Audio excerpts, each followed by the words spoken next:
New York City, one of the most visited and most desirable city break locations on the planet. A hive of bustling activity, iconic sights and attractions, and some incredible dining. A city synonymous with America and one seared into the consciousness of anyone who has grown up with even a slight interest in popular culture. Whether it's movies, TV, music, art or culture, New York has had a hand in shaping them all, making a visit to this incredible city a lifetime goal for literally millions of people. We love the place and make sure we visit as often as we can, but we can't help but notice it's getting a little pricey, and that is the understatement of the century. So we hatched a plan of seeing just how cheaply we could visit the city. As our trip draws to an end, we finish strong with another New York icon, a final culinary treat, one of the most impressive views in New York, and a scintillating sunset, before finally heading back to Newark Airport for the long ride home. It's been an amazing trip. We have seen, done and eaten a heap of American icons, and our tiny budget has held out, at least for now. But the time's finally up on this American dream, but we are going out with a bang. So join us for one last day of adventure before we jet off into the night. With our time in New York running out, we would be leaving the Edison today, and finally making our way back to Newark Airport for our midnight flight back to Lisbon and then Manchester. Due to booking through our amazing travel providers, Fora, we got a free late checkout at the Edison. However, as we still had a lot planned for the day, we opted to check out bright and early and get the bellhop to hold our bags for the day. As per usual, we grabbed our free breakfast and then headed out for the day. Remember, if you want to utilise the travel perks we offer with Fora and bag some luxury travel perks without a costly credit card membership, we can arrange some amazing deals on New York hotels for you, or anywhere else for that matter. Simply head to USA Travel Advisors and fill in the Contact Us form. We paid less for our stay in Edison than we could have got on Booking.com and got a heap of free perks thrown in, and you guys can too. After breakfast, we headed out as we still had one attraction to use on our Go City New York Explorer Pass. The last attraction we wanted to visit was the American Museum of Natural History. This iconic museum really is one of the highlights of New York's museum lineup, and to be honest, we've not been here for some time, so it's good to head back. We usually wait for some poor weather to head to the museums, but despite the extreme cold of this trip, the skies had been largely clear, so we kept pushing the museum back until we could no longer. Entry with the pass is easy, no reservations needed, just scan and go. We arrived early, so there was a bit of a wait to get in, but once in we found a huge group of school kids and simply headed in the opposite direction. This took us straight into the dinosaur exhibit. The main hall is mightily impressive, with a huge T-Rex and a massive apatosaur, along with several smaller dinos such as an allosaur and an iguanodon. The next hall had a much more varied collection but was less impressive, showing the evolution of dinosaurs from essentially fish to lumping great lizards to pterosaurs and beyond. The next hall has just one skeleton in it, but it's pretty large, or more accurately, the largest land animal ever to exist, the Titanosaur. It's really incredible, and it doesn't even fit in the room. We then wandered through the Ice Age exhibits with amazing skeletons of woolly mammoths, saber-toothed tigers, giant sloths and more.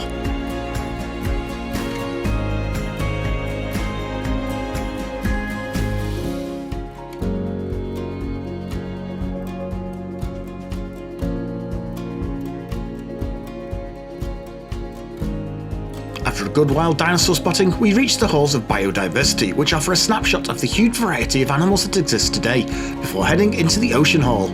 Here you are confronted with the largest animal to ever exist, the blue whale, an animal we were lucky enough to see on a sanctuary whale watching cruise from Monterey a few years ago. There are also loads of cool dioramas of various aquatic ecosystems. And then we move on to the Human Evolution Hall, with some of the earliest found examples of bipedal humanoids, basically us. Then it's the Meteor Halls, with huge lumps of space rocks for you to get up close and personal with. Well, not really rocks, as most of these are actually metal. Following this is the newly refurbished Halls of Gems and Minerals, the gigantic geode at the entrance being one of the most stunning pieces of natural art imaginable. This whole hall filled with some of the most staggering examples of nature's most precious wonders. We had kind of done the museum in the wrong order, mainly to avoid the gangs of school kids that were arriving, but we now return to the beginning and start to explore in the way we should have, starting with the Hall of African Mammals. The centerpiece of this, the hulking great herd of African elephants. These are surrounded on 2 floors by a huge number of stunning dioramas. While we love these displays, we are always a little bit haunted by the fact that these animals had to die to bring them to us. But we console ourselves with the fact that it was a different time back then, and the very thought of killing creatures like that today would be abhorrent. We also explored the various other mammal halls such as the American mammals and the Asian mammals. Finally, we took some time exploring some of the lesser well-known parts of the museum, but had to skip the planetarium as it was closed today. Finally, finishing off our tour with a quick visit to the Dum statue from A Night at the Museum.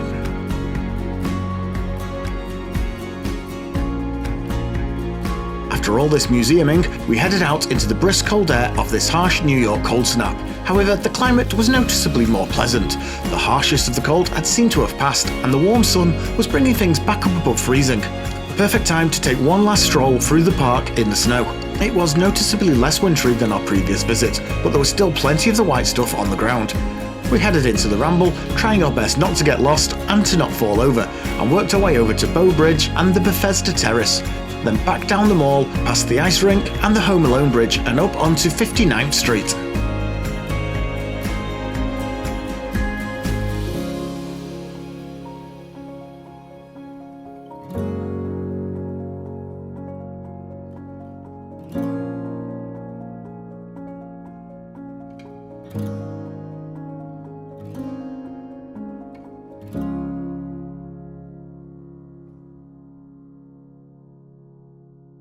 It was by now lunchtime, and we had one last dining experience to enjoy, a bargain lunch at one of New York's best steakhouses, Gallaghers. This iconic steakhouse has been serving up huge New York steaks for decades, but dinner here is capable of blowing our entire budget for the whole trip, let alone the tiny $96 we have left. But there's one secret to dining at Gallaghers that lets us bypass this: their three-course set lunch menu. At only $34 each, it's a real bargain and gets us one more ticked off our NYC foods list. I did opt for the upgraded steak option, which was amazing, but as we only had water to drink, we kept the overall bill to just a touch over $100. We both had the Manhattan clam chowder, which was okay but a little flavourless and watery.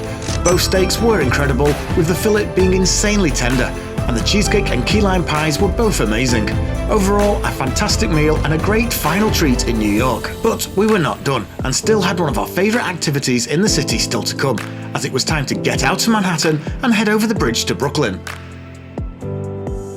Well, under the river actually, as we used the subway to get there. Out in Brooklyn, we headed down to the iconic Dumbo Street, where the Manhattan Bridge lines up perfectly with the Empire State Building for that iconic shot that everyone on social media already has. But you can't miss it. We then strolled down to Pebble Beach for a few shots of the Manhattan skyline as the sun began to set.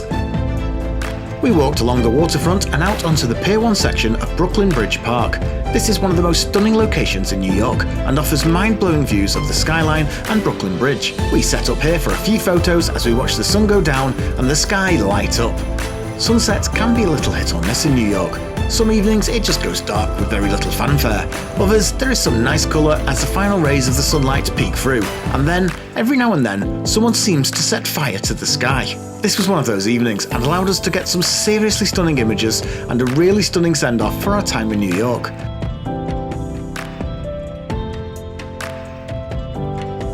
We also managed to nip up onto Brooklyn Bridge and catch the last of the light reflecting on the tall towers of Manhattan. With just one item left on our must-eat foods list, we decided to head to the Time Out Market and see what we could do with the last of our budget. Unfortunately, this was a failure. There were lots of great Chinese options available, and they all smelled great, but we just couldn't get past the Bark barbecue joint. This place just looked and smelled so good, we had to have a try. So let's swap out the Chinese for our classic New York barbecue. As we always say, have a plan, but be ready to alter it as mood dictates. We split this barbecue feast between us, as really we were still quite full from lunch, and this left us just enough for a cheeky drink at the excellent bar, a Rye So Serious cocktail, and a glass of wine to almost exhaust our budget.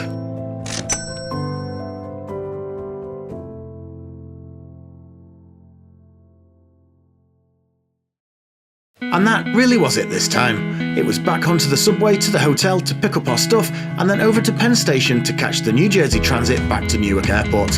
This was prepaid as we bought a return ticket to begin with, even though we didn't get to use the New Jersey Transit on the way out. The New Jersey Transit is the fastest and one of the cheapest ways to get to and from the airport, but it's a bit of a hassle and you need to transfer to the air train once at Newark Airport Station. Again, this was included in our return fare. At the airport, we had a long and boring wait. There were basically no facilities available at Newark Airport at all, not that we had any money left anyway, but as we tend to get lounge access included with our credit cards, we may have been tempted to cheat a little here, but there are no available lounges at Newark and it's a bit of a lounge desert. So we just hung out in the departure lounge waiting for boarding. We were dreading this flight as the outward leg had been so dire, but overall it was a pretty decent flight. We bagged a free upgrade as our seats had been assigned to an exit row. This meant a weird drunk guy was trying to sit in our seats, hoping no one would notice, but the cabin crew shooed him off to his assigned seat. We were a little late boarding, but the crew turned it around quickly and we were in the air pretty much on time and barreling across the Atlantic. The food service was much better this time, but again, the food was pretty dire, although slightly improved from the way out. But the wine was still instant heartburn in a plastic cup. We were once again impressed with the in-flight entertainment, but neither of us lasted long before dropping off and sleeping much of the rest of the flight, as the extra legroom was a real nice addition. We awoke after a rapid flight across the pond to, breakfast, we think, before descending down into Lisbon. Here, the transfer went really swiftly. Again, we had the tedious bus ride from the aircraft to the terminal, but rather than heading to immigration, we just turned a corner and you were at the gate. A short 1 hour wait, again with very little to do, although we could have visited the incredible ANA lounge via our Amex provided priority pass. But with just over an hour to wait, we declined. Then all that was left was another bus ride to the plane and a short 2.5 to 3 hour hop back over to Manchester. This was an easy flight, but with no in-flight entertainment, so we splurged the last of our budget on a little tipple to help pass the time. We have quite a bit of summing up to do. We want to assess the Go City Explorer Pass and offer our take on whether the whole budget experiment was a success or failure. We had managed to plan, book and execute the trip on the required budget, so in that context it was an obvious success. But we have learnt a lot about budgeting in New York City and we want to share our thoughts on that and whether we think the whole exercise was worth it. We think that is all best done in another video, so make sure you like and subscribe to the channel to know when that drops. Thanks for watching.